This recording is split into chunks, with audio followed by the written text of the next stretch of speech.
میرے خلاف FIR کر کے ہمیں یہ احساس کرا دیا کہ دلی کی جو قانون ویوستھا ہے یا جو دلی پولیس ہے وہ کتنی ایکٹیو ہے.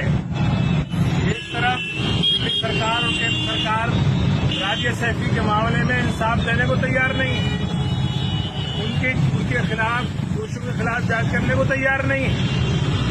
دوسری طرف جو انصاف کی مانگ کرنے والی پارٹی ہے دلی مجلس یا آل انڈیا مجلس اتحاد المسلمین دلی پردیش، جو دلی کی سڑکوں پر پروٹیسٹ کر کے کینڈل مارچ کر کے اور الگ جگہ رہی ہے کہ ہمیں انصاف دیا جائے اور ہمارے دوشیوں کے خلاف کارروائی کی جائے.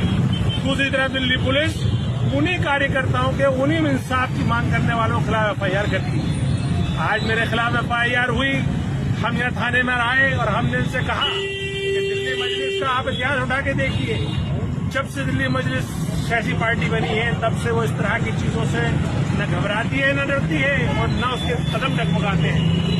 ابھی ایک طرف تو ہمارے صدر بیرسٹر اسدالدین اویسی صاحب کے گھر پہ کچھ گنڈے دھاردار ہتھیاروں سے حملہ کر دیتے ہیں، اس کی FIR نہیں ہوتی.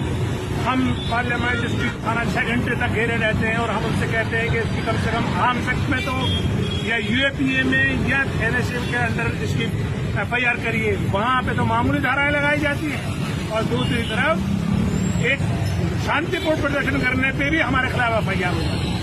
تو یہ دوستوں، یہ سوچنے کا مقام ہے یہ ملک کس دشا میں جا رہا ہے، یہ پولیس کس کے اشارے پہ کام کرتی ہے، یہ کیوں کام کر رہی ہے.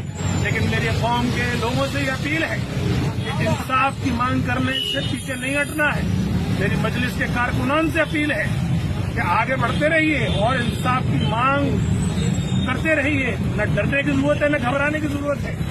یہ ملک کا قانون ہمیں اس بات کی پوری اجازت دیتا ہے، اس لوکتنتر ویوستھا میں ہمارے پاس پوری اس بات کی اجازت ہے کہ ہم شانتی پورن طریقے سے سڑکوں پر پردرشن کریں، ہم ہر ناانصافی کے خلاف آواز اٹھائیں، ہم ہر ظلم کے خلاف اپنی آواز بلند کریں. اور جس طرح سے دلی مجلس نے اپنا سفر شروع کرا ہے